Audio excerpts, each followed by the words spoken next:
Yeah, but basically, this is how it was always explained to us. Charlie Chaplin's father and our great-grandfather were brothers. Holy shit. Yeah, so try to picture that. It's a bit of a tough one, but... Are we rolling? But the fact that you guys have the surname. Because this has to be in it. Yeah, and I'm keeping it. Yeah, we are rolling. Okay, wait. Then let's actually break that down quickly. Hang on. So, Charlie Chaplin's father... So Charlie Chaplin's father and our great-grandfather were brothers. So that would make... Listen, I'm terrible at this lineage stuff, but so I guess that would make him... But there is a statement that we actually learned a while back. Like he's a... something once removed or something like that. I don't know. Some sort of uncle. Yeah, I was about to say, but like the relationship's uncle, there, and we're claiming it, and you got to keep it forever. And it's legit. It is legit. Well, I mean, your surname is Chaplin. Yeah, and we do have the legit DNA. That's true. That's fire. That's the point. There's like a special magic juice in that DNA, I swear. We like to think so, yeah. Yeah. I just hope I pass it on to my kids. I've just always said, like, I'm not pushing them into entertainment. It's like lawyers and... That's actually what I really wanted to get into on the episode today as well. Because like watching through a lot of your guys' interviews, you often do get asked about that, right? Especially because you're South African and made it overseas. So the whole country go like, but how did you do that? Because it happens, so few people actually get that right? Yeah. So you guys have expressed a lot of views about industry that I can understand why you have the caution towards it that you do, because I've seen a lot from my side of industry, so I can understand that. But I really wanted to go into that as to like why, like what about this industry is so terrifying, but at the same time so great. I mean, so for me at least, the industry, I wouldn't even say it's terrifying, although it certainly has its moments. But I think especially as a kid, or let's say a young teen when you're still growing up, I think that being thrown into that sort of world can give you a very false sense of self and others and everything like that. I think, once you're, I hate to sound corny, but like once you're an adult and you can make your own decisions, right? I think then yes, absolutely do that. And it's not to say that you can't have fun with it. I mean, I was in all sorts of adverts as a kid. I was in Nesquik ads and You used to work Uncle Pennybags. I was Uncle Pennybags back in the day because I was doing so many commercials at like 11. So So I used to like buy us all toys, bought us some guitar and drums that we made our first album with. No way. Yeah. But I feel like I'm deviating from the question here now. But basically, great deviation. But basically, but essentially now, my personal viewpoint is that the industry has changed so much, with social media and stuff, that for me, again, this is my personal take, I just don't think that it has the same quality anymore that it used to.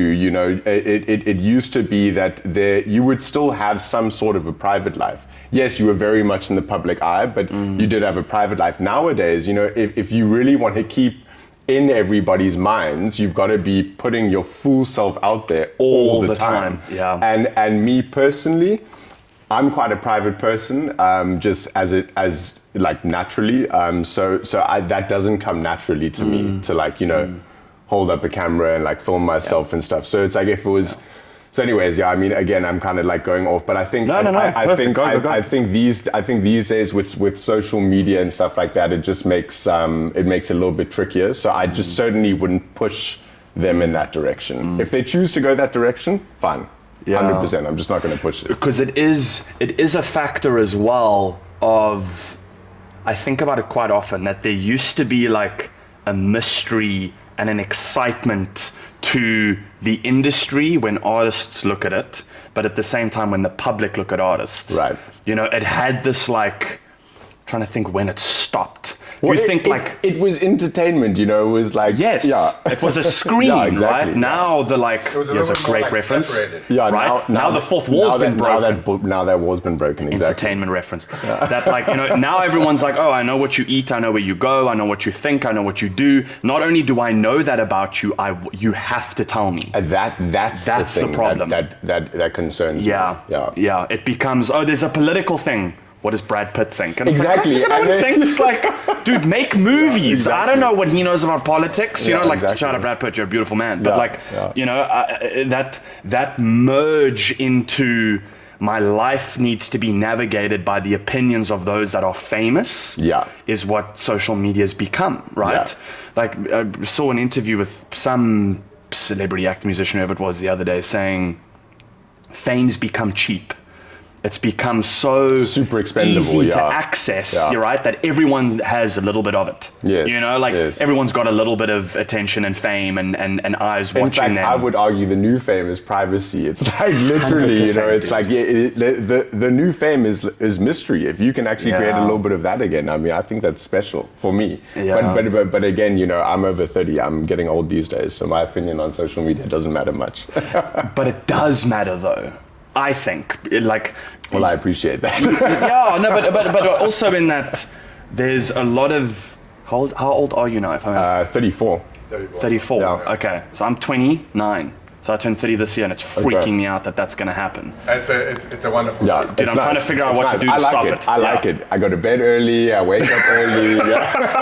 Okay, I'm not on the early sides of those two things yet. I hope it hits when I turn 30.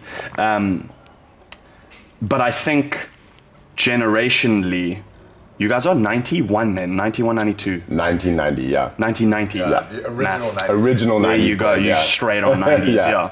So I think around that time, like, you guys hit it globally big before social media became the number one factor, right? I would say so. Yeah, I mean, at that time, Facebook was a thing. I mean, Twitter was brand new. Yes. I remember when we were building our website and everything, and they were giving us things, and one of the things was Twitter, and both of us were looking at this like, what is Twitter? This? Really? And then, I mean, it was like... Yeah, and that was back in the days when like Twitter was like, hey, just brush my teeth. You know, not like XOXO. not the political machine it's become today. You're just updating people about your day. You know, now it's like Dogecoin is the shit, and then like the whole stock exchange collapses. No, exactly. But Instagram wasn't around. We even when Instagram did come out, we hopped on that train very late. So it really was. I mean, we were, you know, when we first came out, it was radio stations, magazines, albums, and TV interviews. It was the good old like heydays of the. I miss those. That was the days when your like musica charts mattered. You know what I'm saying? Yeah. When you wanted to make it onto the Now CD. If you were in that top 10 when you walk in, you were just like everybody knew you'd made it.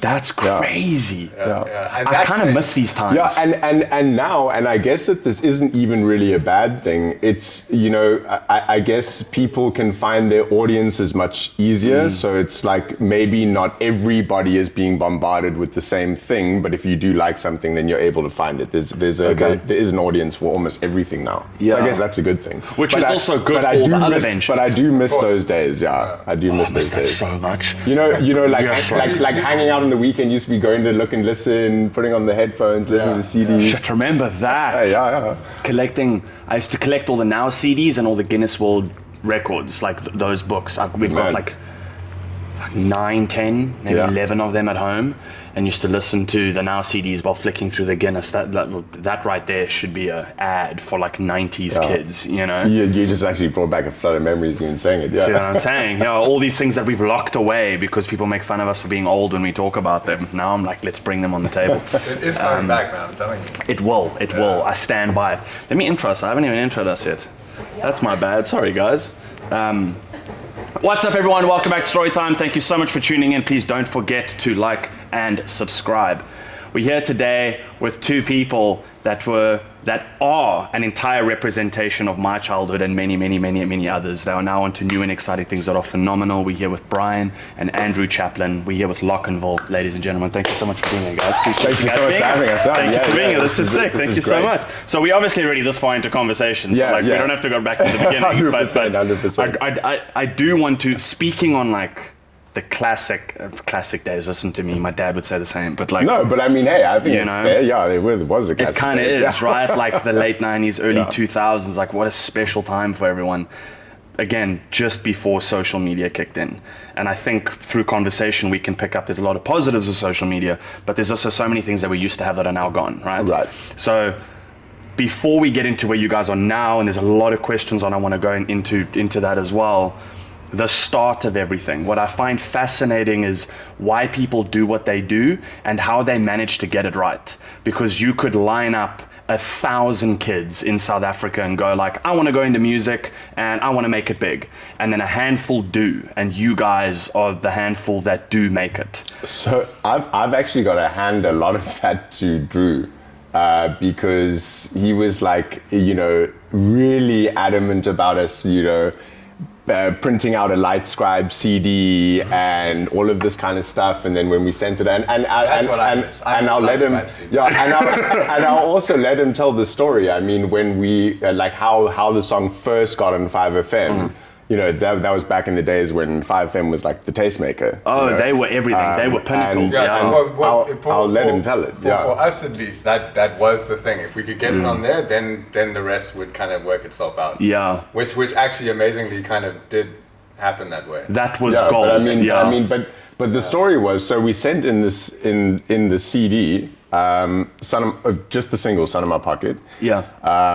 And like I said, made a Lightscribe CD with our faces on it. Looked really good. We put it in this nice.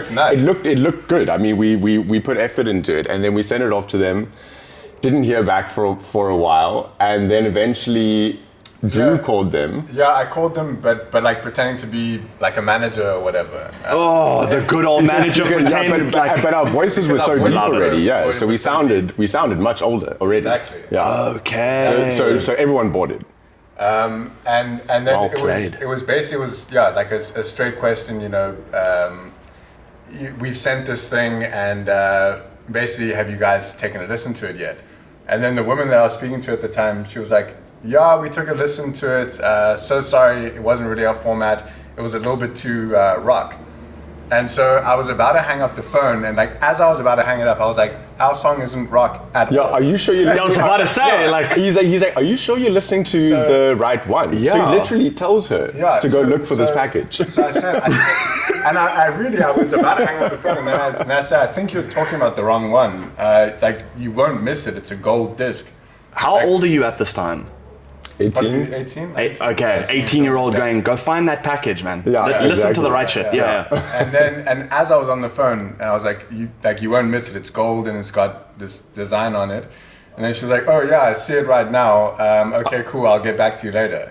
And 5 minutes about later. 5 minutes later, we Literally listened to the song and then called She immediately. literally called back immediately, and she said, we're gonna play this. Sunday. We're gonna play it this Sunday, first play it. And then so we sat in the car for like 4 hours listening to the radio, waiting for this thing to come on. And Dude, what a memory though! I know, it was sitting in the amazing, car there waiting, like. And to hear it for the first time, I think that was like a real moment for us. We were like, wow, this is. Yeah. And I even remember, it was actually funny because I remember there was some Kanye song out at the time. And we actually thought it was I thought it was a local artist, and it came on just before they played Son of My Pocket, and I was like, ooh, if this is our competition, we don't stand a chance. Kanye West.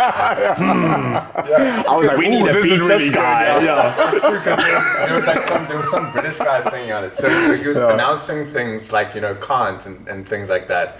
So we thought it was some. I thought it was some South African. I was like, this is really good. I was like, oh my god, we're done. Yeah, this is not gonna make it. Yeah.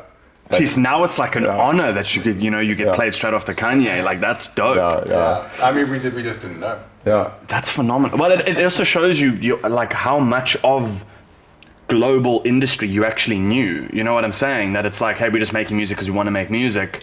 I actually we used to have this conversation. It was almost like when we got signed, it was like the curse of too much music knowledge actually started like a downfall in how we created music, because everyone started making us so aware of like other bands and how you get reviewed and blah blah blah, and we never thought about that before. Yeah, people put way too much into our heads about like what has to be done in order for something to work. When in reality, the first thing that we just didn't really think about. That's what worked. That's what worked. Yeah. When we started thinking too much, that's when I guess the authenticity wasn't really there. And it only really came back, when we did Cold Shoulder again. So it was like after Sun in My Really? Pocket, and then there was that Running to Midnight album, which basically Yes. did nothing. And then I think we did Faster Longer mixtape or whatever, and then that was a good and run for us. Faster Longer 2013, mixtape was actually 2014. great. That was like when we sort of like did a DJ thing. We had these cool light up masks. That's fire. It was really It cool. was It was really fantastic, cool, and yeah. we had a lot of fun doing that. And then what was the Cold Shoulder album? Taste the Weekend. Taste the Weekend, and then that was a goodie. Yeah. So was it you guys, because I'm just thinking of like two 17, 18-year-old kids that are like, hey, we really want to make music. I find the emotional and mental process of your journey specifically really interesting, and that you just love doing something, and then and you do we've it and been doing it works. for a long time, like a long time. That's another thing, yeah. And of course, everyone is like that. It's like no one kind of just comes out of the blue.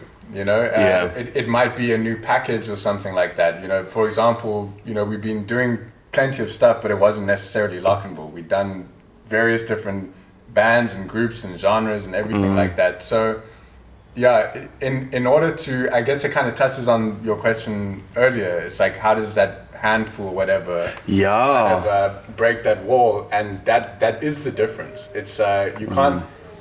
I mean, I say can't, and you know, never say never and all that. But you know, if you kind of just wake up one morning, you're like, ooh, I want to do this. I mean, fantastic. That's a great start. But you know, it takes a long time Yeah. to build up a network. It takes a long time to learn your craft. Because I Yeah. mean, it's like, and I think anyone who makes music or is in anything creative will say the same thing. It's like when you first start, you think what you're doing is the best thing in the world. And then you look back and you're like, oh man, that actually really wasn't that great. Yeah. And I mean, that's how it goes. You have to trial and error. You And have to start you keep somewhere. getting better and learning more, right? Absolutely. You, Yeah, you, but you can only learn by starting. by and doing, actually doing. right? Exactly. So that's what's Sun in My Pocket comes out, and then it goes big, like proper big. Yeah, it It happened really took very, on a very life of its quickly. own. Yeah. What's that experience like? Of like, we've been doing this thing for so long, we've been test trialing different things. Oh shit, this worked. So it's actually it's funny because we've discussed this before. It didn't feel that way. feel like that. Really? Yeah. I mean, we were just literally so I mean, and I'll let Drew tell it as well. You know, when Sun in My Pocket was like at the height of its you know, it's playing all the time on radio, blah blah. We were living in this like dingy little apartment in the middle of Joburg with like this little black and white TV, living off like energy drinks and beer. yeah. Great combo. And we would get like recognized sometimes, and we were like in this like tiny little place in this like quite dodgy area and everything, and we'd be like, you know, like it didn't feel great. But then because obviously we only started seeing the money and everything like a year after. You only see the money like a year down the line. You know, once all the royalties start coming in and everything I like see. that. It has to have its time to build up, and Yeah. then you get okay. Yeah. Okay. So we it was felt the effects of it. it was like an interesting little period, yeah. And then we were just so busy all the time that we never really had time to stop and Take it in. take it in. Yeah, exactly. Yeah. Are you drop it? There's this year break of like we're not actually feeling the impact on our life. For that year, are you now sitting again and going, we need to get this right the second time? Is there that pressure and mind play of, I can we do it don't twice? think we even had time to think that way, to be honest, as far as I remember it. It was Yeah, just kind of like put out a second album. Yeah, and of course, by the time that was actually doing well, in our heads it was old because we'd done it when we were like 18, and it only came out when we were like 20. Yeah.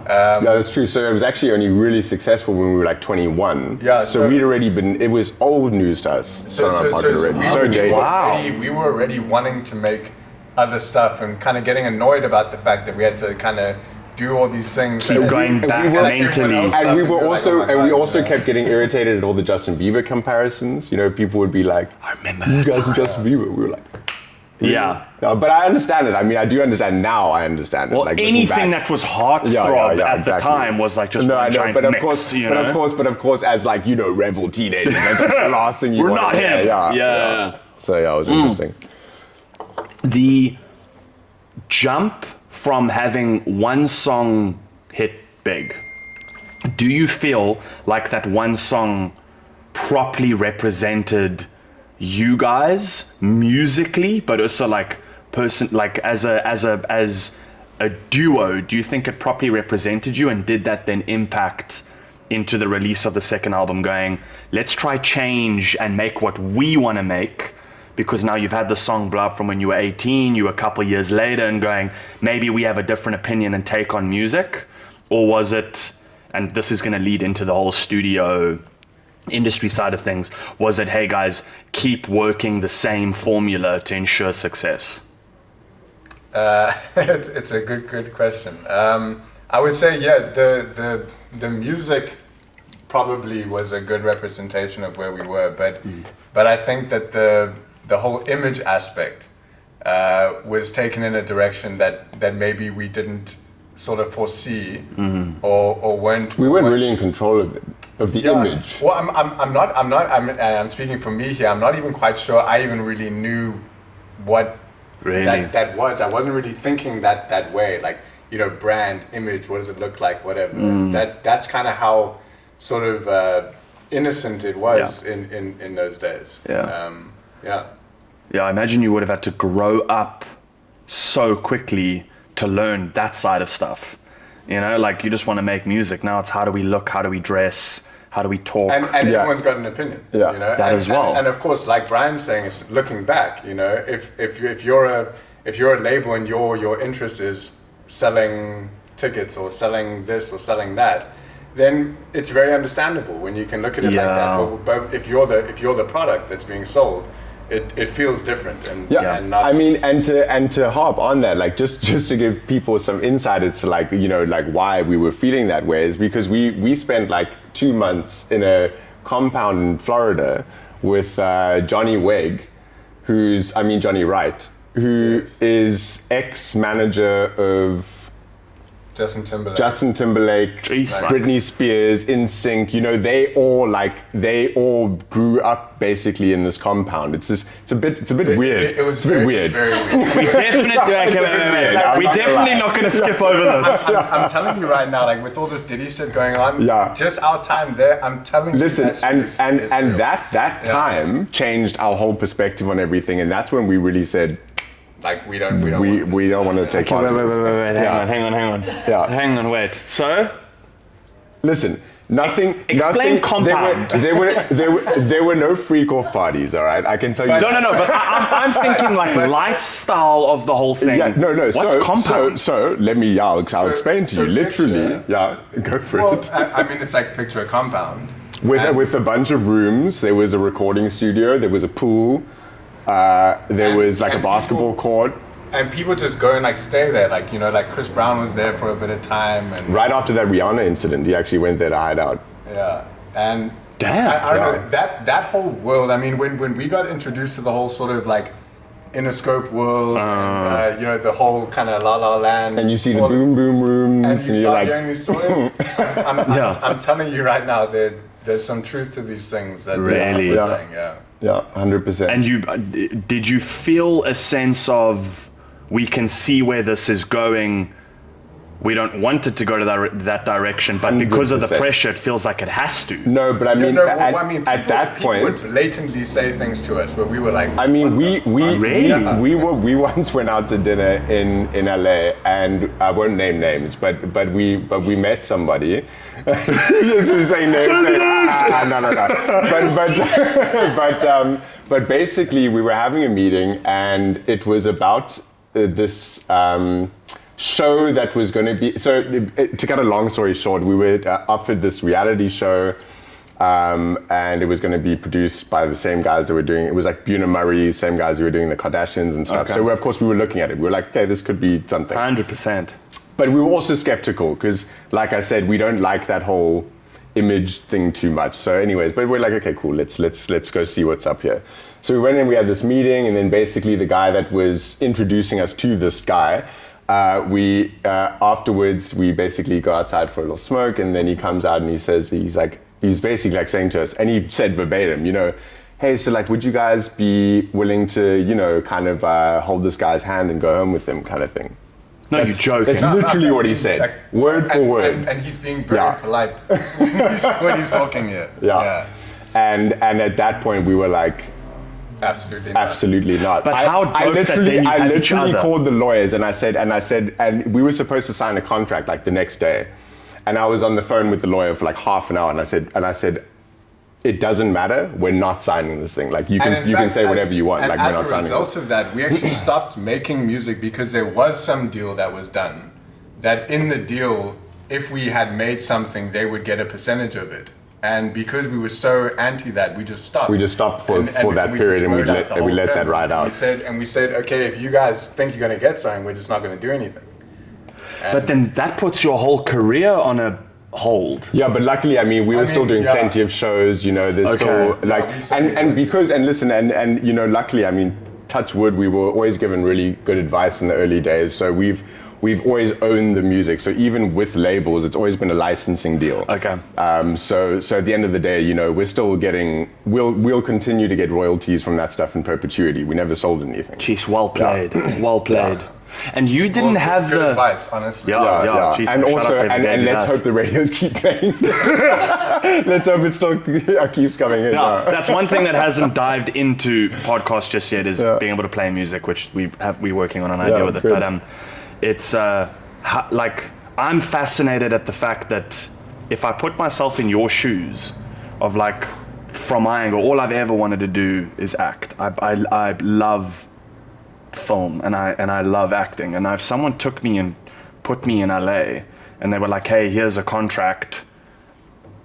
Not that I would go home with the dude, but my brain would definitely be doing a bit of a backflip of like, okay, what if I go home and then I just fight him? What if I go, you know, like, and I'm like, you know, and I'm, I can overpower this. yeah, I'm like, can I like proper Sappho my way around this deal? You know, we always have a like secret little, you know, there's always a bit of niggle room, you know, like that would have played a role for me. Yeah, of like, listen, I hear you, and trust me, you're not the only And one. that's what and that's what they rely on. That's how Hollywood becomes and but stays Hollywood. you must have had the fear of like, if we say no, No, I have What to if say everything we didn't. goes away? No, we didn't. No, we weren't Really? gonna say No, it wasn't even a thought, yeah. Because the whole, for us, I mean, it sounds kind of like, you know, silly, but it's like for us, the fame, all of that didn't Was matter. never- that was never the It was thing, a yeah. complete business. It was like, it was about the business of it. So anything that was sort of like out of the realm of our ethics or whatever, it's like that didn't have enough value to change anything because sway because your- that yeah. wasn't our goal. Yeah, and it's Okay. not to say that we haven't done stuff, you know, for money. You know, we've absolutely done that. You know, it's not like, you know, ethics but it's like certain things where we're like, okay, that's now crossing the line. Then it's just a very easy decision to Yeah, make. yeah. And luckily, you know, we're both pretty like adaptable people, so we just find ways to make things work. You know, if we find things that are not going in a direction we like, We we change, just yeah. pivot. Yeah. yeah. What was there an element of, let's say in quotation, the fame and the attention, whatever? There must have been a side to it that was enjoyable. Yeah, oh, absolutely. Right? Listen. Yeah. It wasn't all doom and gloom. You know, Yeah. I need to be very clear about that. We had some great times. We met some great people. In fact, I would say the majority probably was. It's just like it's that sort of background stuff Yeah. that sort of isn't in the forefront. That really kind of is your everyday waking life, and that sort of plays a part. And it's like obviously doing the traveling and doing the shows and all of that stuff. It's incredible. Yeah. It gets tiring. Touring is very tiring. But it's fun, you know. I mean, and I will say that, you know, as we started to progress, because in the beginning I really didn't enjoy doing live performances. Really? I really didn't enjoy it. But I don't think we knew but what I we think were but I think it was more because we had no idea what we were doing. You know, when we put this album out, we just like made the album, and then suddenly everyone liked it, and then wanted us to like start playing it. And no joke, we used to literally walk into places with like our PC computer. Yeah, with like an actual computer. tower Because and talk back, we yeah. couldn't afford a laptop, so we had this like PC Mac, like literally we used to carry it in with the tog bag, and then like plug in this PC and play from there with like a little MPD. People just hearing like the windows booting up, and you're like, the song's coming, I swear. Yeah. Holy crap! Do you miss that? Do you miss the innocence and the like enjoyment. I don't miss those days. I don't miss those days. I don't miss like bad shows because that was really horrible. You know, it's like that like come up. You know, when you're doing shows, and we always looked so young for our age. So when we were 18, we looked 15. You know, and we're like coming out to these clubs, and sometimes the people would just like they're looking at you like, who the fuck are these guys? And that whole period was pretty rough. Yeah. But luckily, when you're young, it's like you've just got thick skin, so you just like, you know, and we just knew that's what we wanted to do, so we just carried on. Yeah, you focused on that, not on the people in the background having an opinion. And I think our whole thing was like, okay, well that didn't work, so maybe let's try play here instead. Yeah. It's also it's such a blessing of a situation that you guys have each other. You know what I'm saying? So you're not like by yourself. It did help a lot. It did help a lot. Yeah. I think of, I mean, just because we brought up Bieber, for example, like that homie was all by himself. Yes, he had a crew and a mom and a this and a whatever, but like, dude, you are the face. So you don't have anyone to turn to and go, fuck, dude, how stressful is this? Because no one gets it. And all of the people around are employees. Exactly. For their own they aren't, so they're going, family. Yeah, we know it's stressful, but like, hey, dude, you need to be there in 10 minutes again, go do it. You know, Sorry, daddy so needs a sick, new Bieber. showtime in 5 minutes, Oh, that's hectic, eh? Yeah. It's the same with the what's the new documentary that's out now? Avicii's one. Oh, I haven't even seen it, but what a heartbreaking story, dude. Man. Yeah, but I mean, and listen, and that is not an uncommon story. I mean, I can tell you right now that there's, I mean, Rick. Yeah. Yeah, man. I mean, how many? Honestly, how many people have actually like lost their lives since pandemic, and like suicide and shit? Yeah. It's depressing. Double HP. Depressing. Dude. Double HP. Yeah, we grew up on that stuff, man. It's sad. It's seriously hectic. Seriously hectic. It very is a. That's solid. Yeah. English, eh? Yeah. It's an industry. Wow, that is so reliant on like burn and go. Yeah. There was a article that came out where one of Avicii's best friends was his photographer, and like throughout his whole career, and the two of them had actually planned to release a documentary that they were making together of like his life and the process through it all.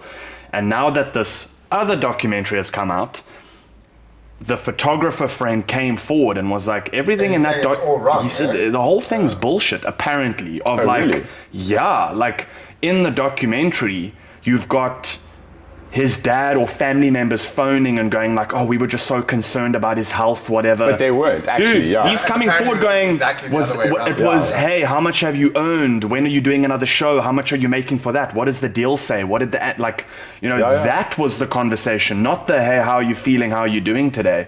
So I think it's very much an industry of like, just burn and go.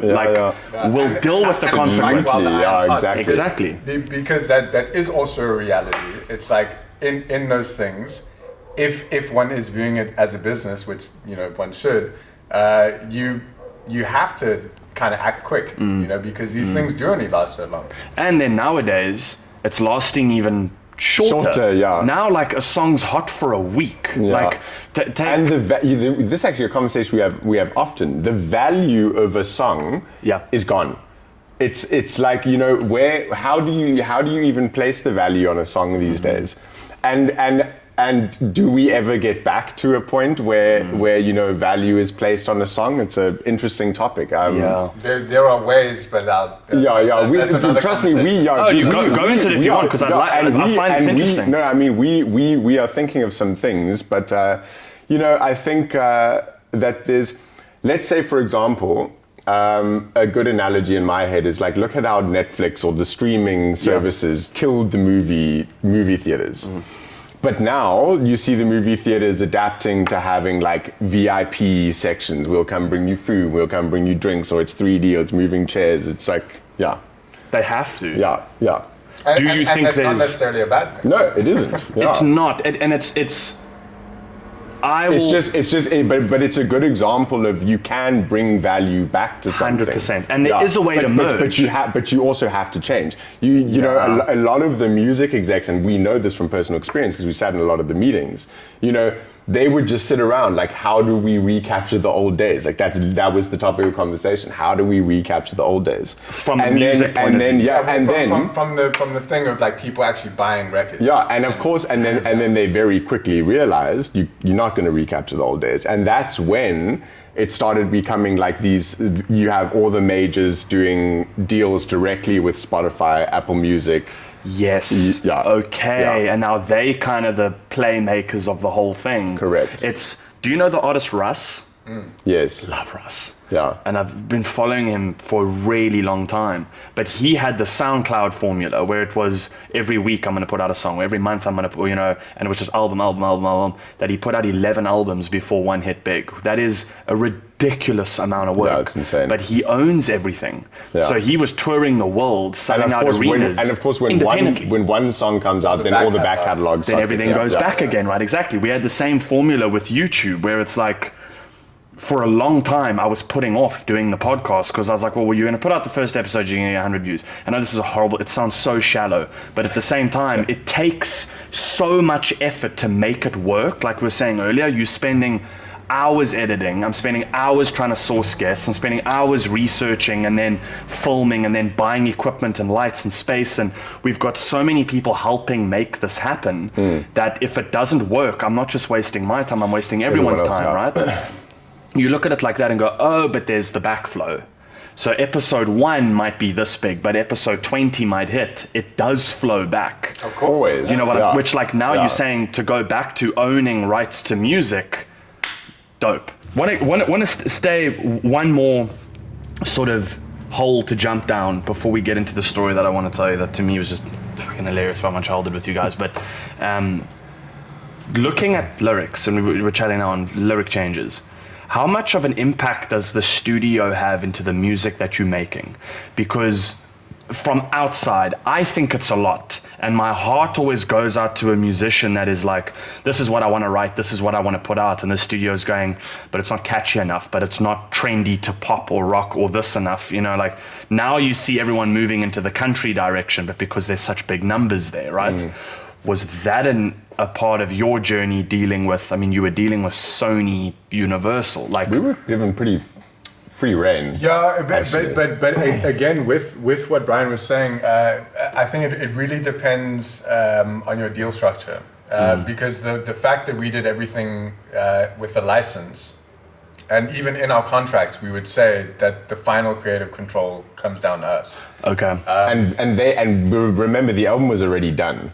Yeah. So it wasn't like anything was going to be re-recorded. So the album was done. So that in the first one, there was nothing anyone could say. I think they did do a radio edit for Son of My Pocket where they they added a new snare or something for the UK. Oh wow! version. They did remix it for the UK. Why? What's the reason of that? It was a radio edit, according to them. I remember the one guy literally basically saying it was a seatbelt.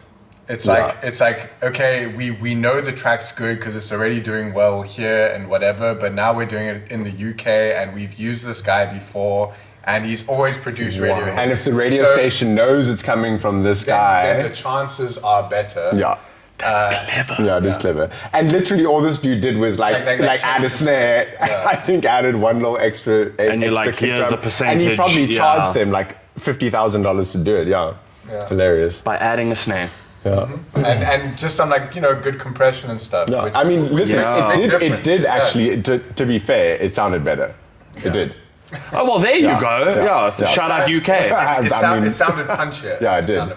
Okay. So it was much more like I say, a radio edit. So like the snares were tighter, the hi-hats were like very tight, so that you know like if you're listening to a song and it's low on the radio and you can just hear those hi-hats and stuff. Yes. That's actually how they mix it specifically for radio, so that those high notes are high up in the mix. So that you Why would they want to do that? Is it catchier for the ear to hear? That's literally, it just helps you pick it up. Because then even if you've got the volume low, you're still hearing it. Something. Yeah. It's the same as that specific, is it I'm going to butcher this. Is it a 303 or like that bass kick? 808. 808. 303. Yeah, no. And it's a 303. 303. Is it? Yeah, 303 is a thing. 909, yeah. too intelligent for my own Yeah, good. exactly. Yeah, that apparently, like, especially with rap or like hip hop, that's a big thing as well. Getting Yes. that, like, yeah, we love 808s. We've used them a lot. Yeah. When I actually, because I remember actually a long time ago, we were working with some producer and some song came out and then we were chatting with them. We were like, we want it to sound like this. And they were like, oh, cool, yeah, okay, it's got an 808. And I was like, oh, okay, that's an 808. There and we then go. Since that day, I've been we just like only use apparently 808s. it's got again, I'm butchering this again, but it's got something to do in 808 with like the heartbeat and the frequency that it hits at. It's super subby, yeah. It's Yeah, very, very there's subby. apparently something Well, with that. but- I do know that like certain tempos and things like that, there was a theory at least. Yes. You know, like in the 70s and 80s where like pop was kind of between 90 and 95 or something, because that's around the heartbeat, something like that. Yeah, that Yeah. it hits at a frequency that we move at. Yeah. Or, you know, like... and I remember, like, you know, when I was taking a lot of shrooms and stuff, I went down a deep. I used to get very like preoccupied with the thought of like creating the perfect sonic thing. Really? And I used to get quite down into that, like, you know, scientifically, how can you create the perfect audio? But there isn't. Like, Never achieved it. yeah, there is a formula, though, Sat there surely. thinking about it for a long time. Did a lot of thinking? That was about it, yeah. That was at least my theory, and I tried a few things, but yeah. Yeah. We'll circle back to that this year. Yeah. Oh, we definitely will. So my story into Locnville playing a role in my childhood, I was living in Pretoria at the time for grade. Shout out Pretoria. Shout out Pretoria. Love Pretoria.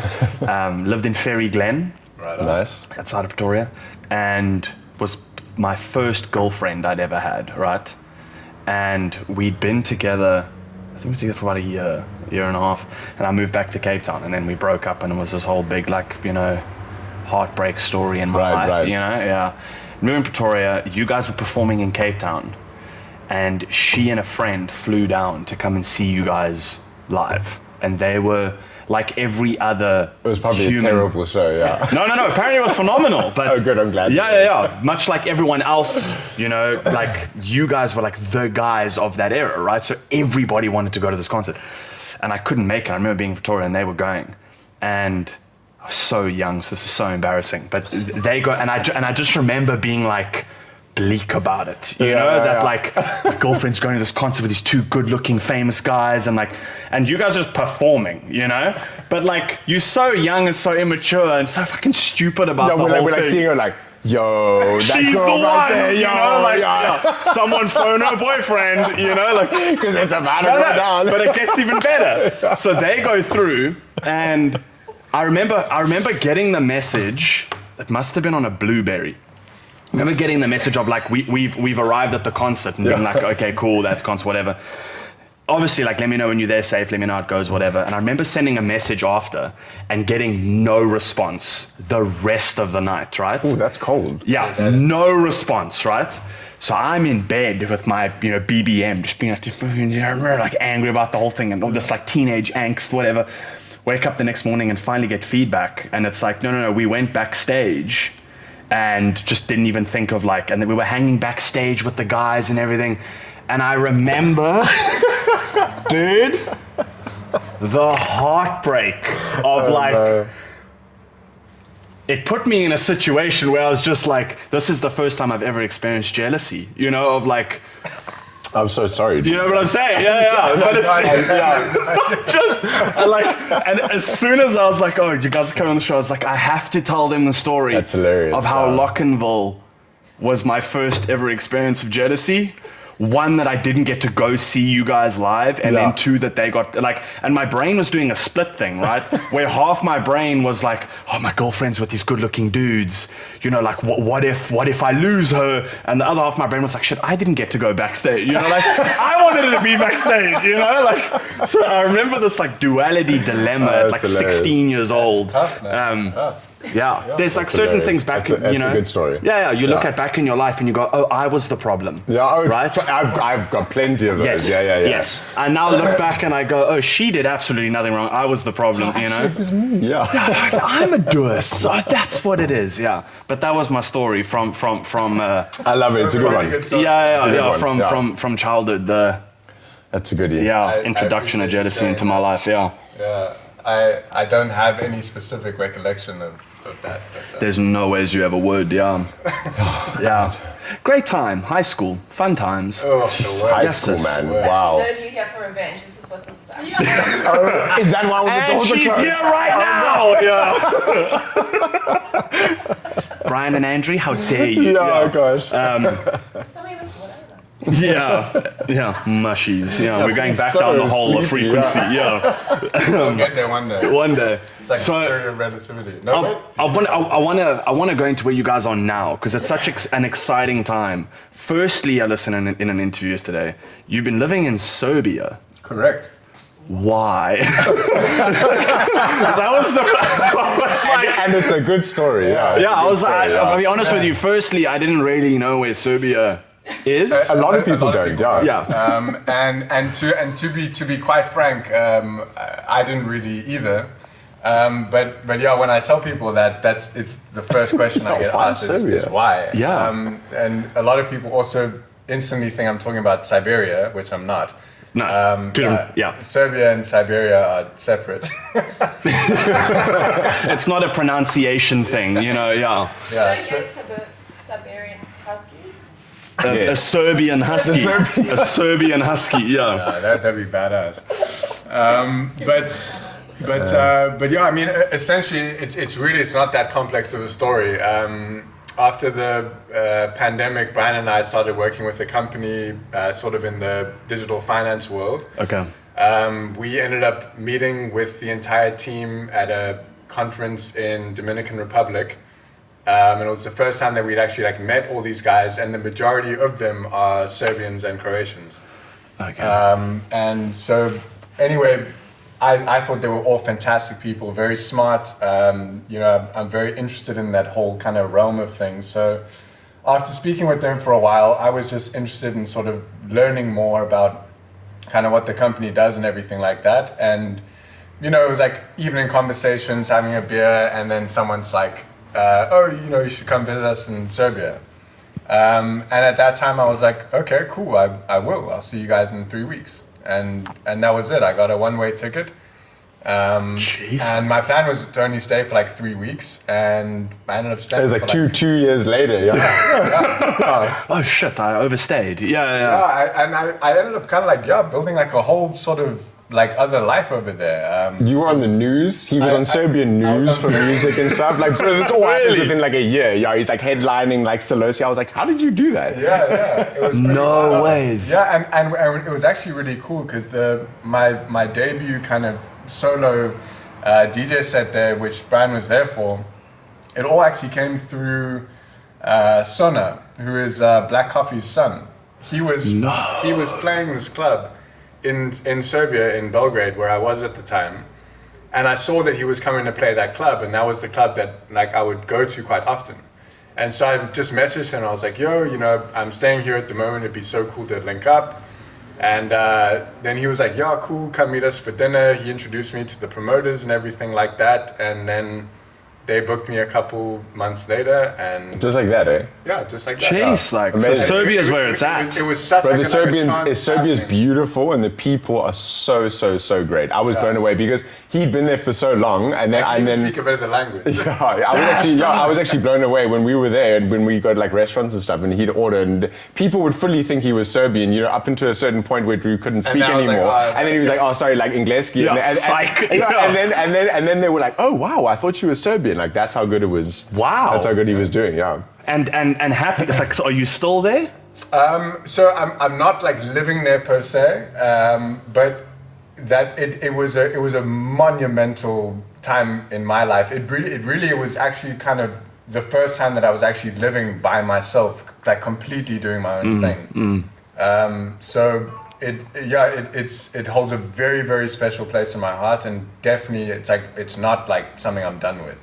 You know, I'm not like living there right now, but I will Definitely be back, yeah. Happy to go back again. Yeah, and there's a lot that I want to do that side of the world. It's like I kind of like built a life over there. So, Jeez, like.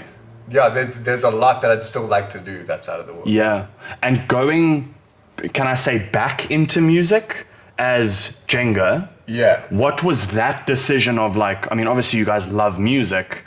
But it is an interesting situation now that you're not back in music. Yeah. I've been in dad mode for the last 4 years. Yeah. So that change, what's that been like? Of like, you know, like you say, you start building this like almost like independent life.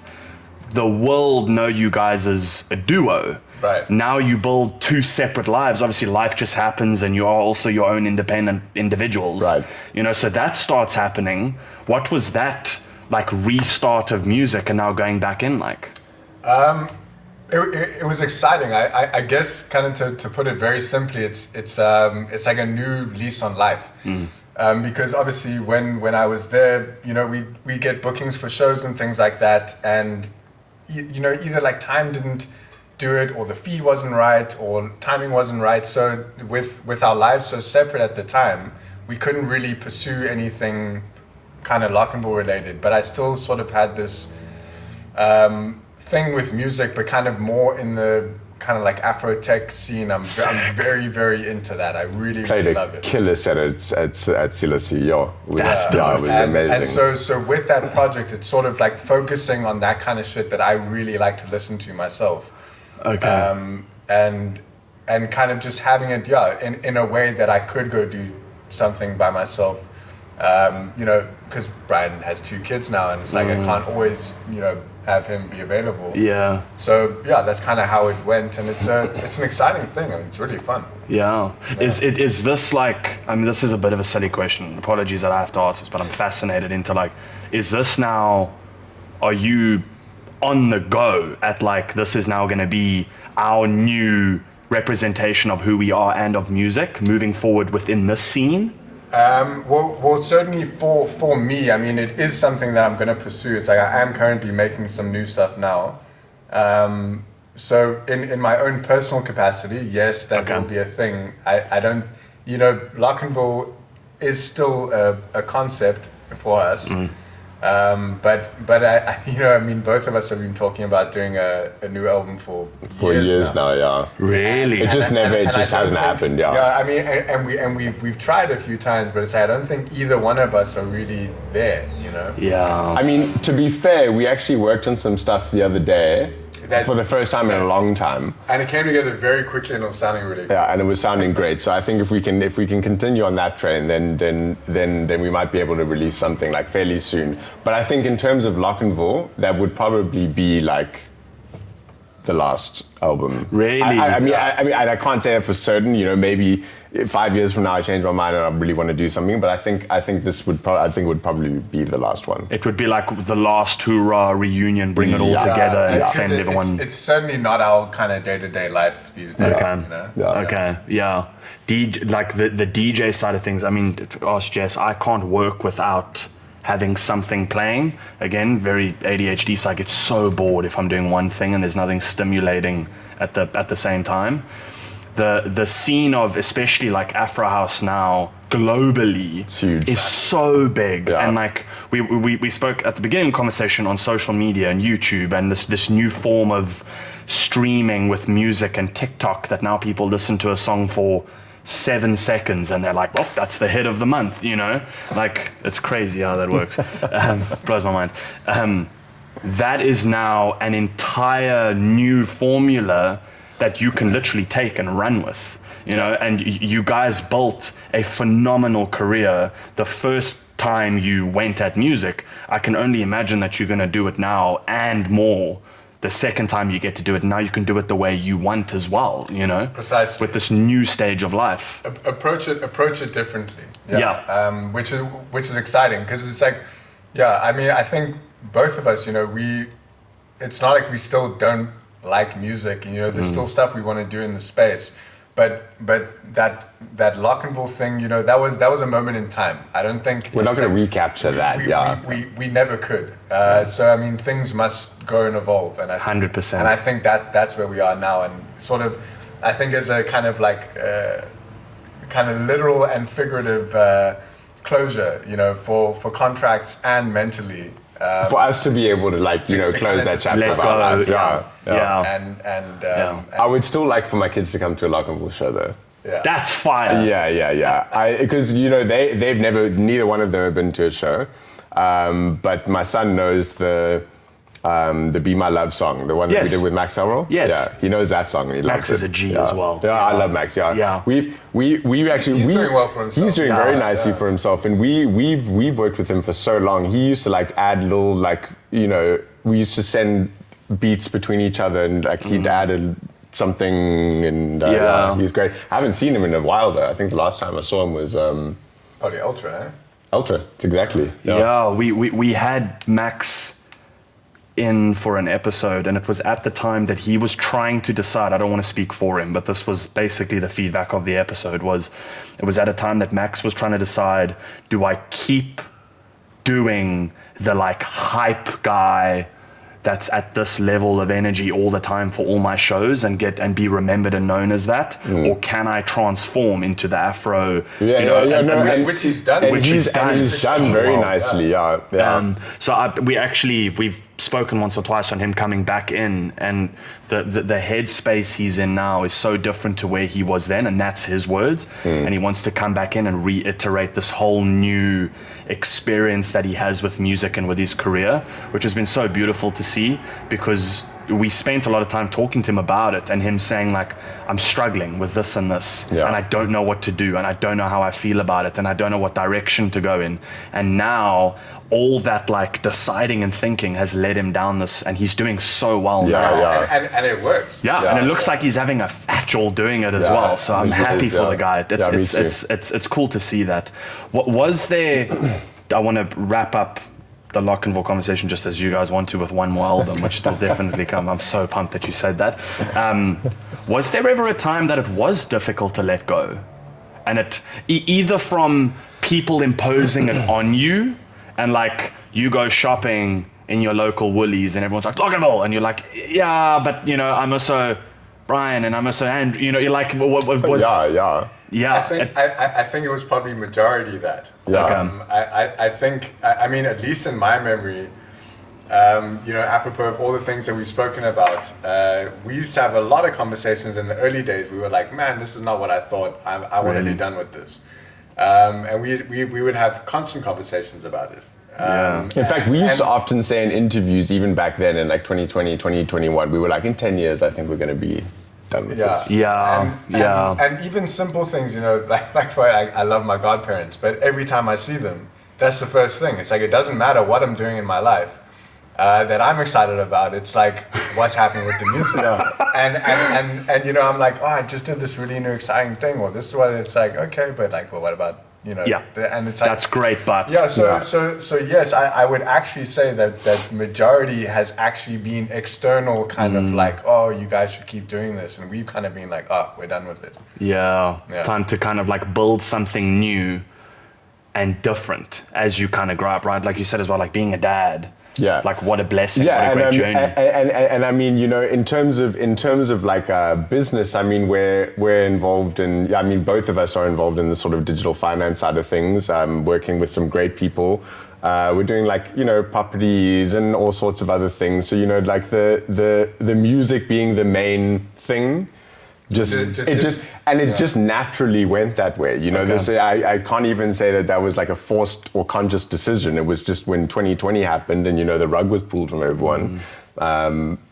We adapted and just, it's just kind of naturally led that way. But I think you know, apropos of, you know, for us and for other people to sort of kind of put a little bow on it, I think will be a nice thing.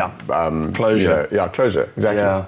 There was a performance you guys did on the Radisson Red rooftop for New Year's 2020. That was so dope. Thank you. So cool. We so enjoyed doing it. And you know, I remember that really well, because obviously that was during the pandemic. Like, we couldn't do anything.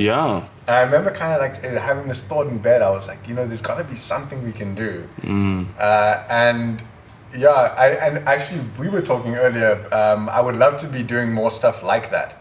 Okay.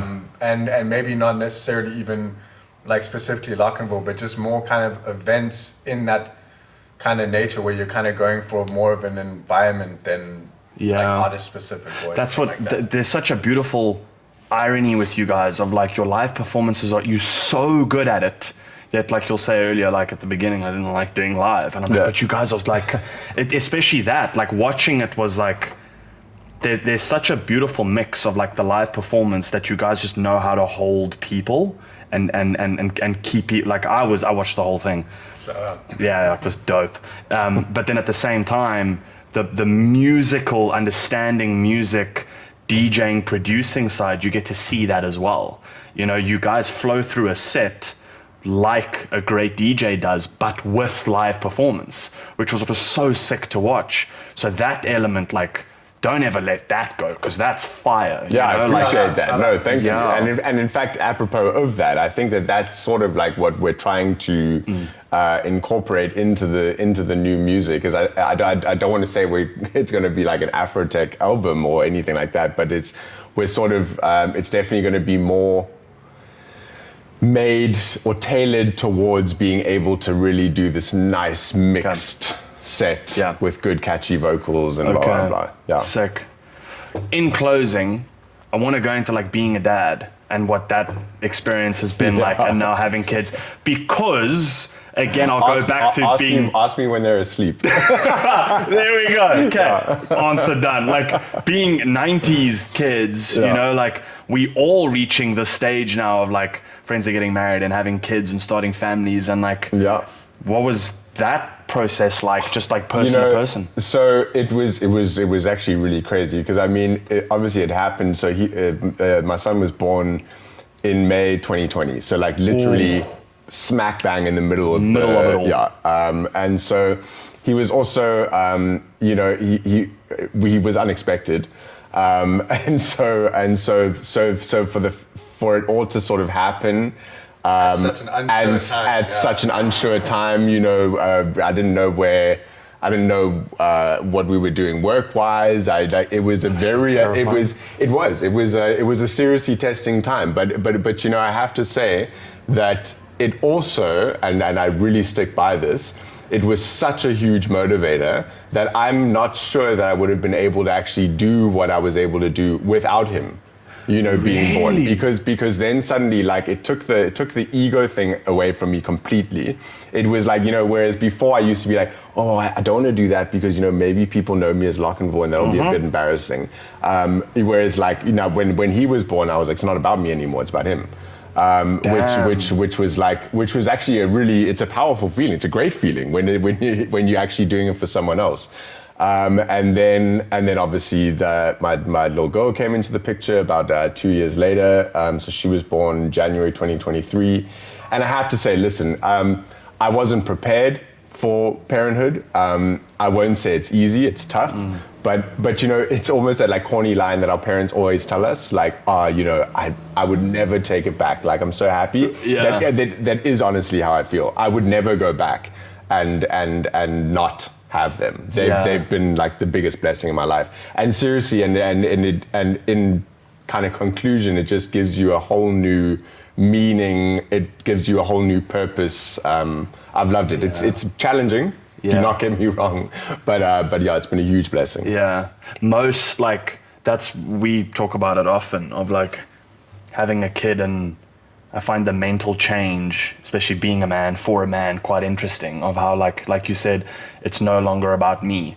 And I was saying to Jess, I was like, I'm kind of excited for that one day, of like, it's not about me all the time anymore. You know, like, and it actually frees you up to do a lot of things that you normally wouldn't. And it sounds like a selfish, arrogant thing to say. I don't mean it in the light of like it's always about me. I mean it in like, it is, because I'm the only, we look after each other. But that's also good to like actually be aware of that mindset, because I think a lot of people also sometimes have kids, and I'm not saying that this is you. I'm just saying that a lot of people sometimes will have kids and they are still very much like, and kids will take over your life, no matter no matter how much you might say, oh, that's you will work around it. The kids take over your life; they just do. Yeah. And so it just kind of happens automatically. So I think if you sort of have to be in. Even if you aren't mentally in that place, you sort of get forced to be in that place where you're just thinking about someone else. Yeah. You kind of your brain sort of shifts. It is, right? I think it is. Yeah, I think it is like an automatic shift. Yeah. So it's powerful. For the shift one day. Are you also excited for the shift one day? he likes hugging the kids and then giving them back because he's also seen them. He's also seen how they can be. I'm also highly sensitive to noise. Yeah. Oh, really? And high frequencies. Yeah. I must say, like in the beginning, the sleep thing was a killer for me because I love my sleep. And they scream a lot at everything, very loud. Yeah. I almost want to rationalize it with them. Baby screaming, and it's like, dude, just why? Yeah, why? So why don't you just tell me? What the problem is? Yeah. If only it was so simple. Yeah, just give me a. Yeah, we used to just have like a checklist. It was like either like bottle or like they need to be when they're like really babies, you need like burp them and everything like that, and that was almost always the case. So they've just got air trapped, and so you pick them up and they go blep. Yeah. All the time, yeah. Back to bed, douche. Yeah, exactly. Lekker, man. But thank you guys so much for being here. This has been a lovely conversation, and I'm actually glad that we got to have it. And I want to take the opportunity to say that we are also fans of your work. So thank you. Yeah. Thank you so much. That means a lot to me. Thank you so much for saying that. It's been I said to Jess on the way here of how this episode feels like such a milestone for me personally, in that because I've always been such a fan of your guys' music, that certain people coming in and getting to have the conversations and ask the questions that I've always had. These are questions that I've had in mind for 8-9 years, since being a kid, especially also being fascinated by the industry you guys are in. It's dope to get to ask you guys these questions. So thank you for a bit of kakpraat and answering a bit of questions. I appreciate the time. We can always talk shit. Yeah, there we go. We'll definitely come to Serbia soon. I'll show you around. As soon as I figure out where it is. We'll be there. But seriously, if you ever do decide to go, hit me up. Thank you. I know the places, and I know some good people. I'd love to do that. It's true. I had a great time. I was just basically being taken around Serbia by him, and it was you knew everybody. I was like, wow, this is great. Someone calls me the Serbian prince. Who's that? Hey, that's so dope.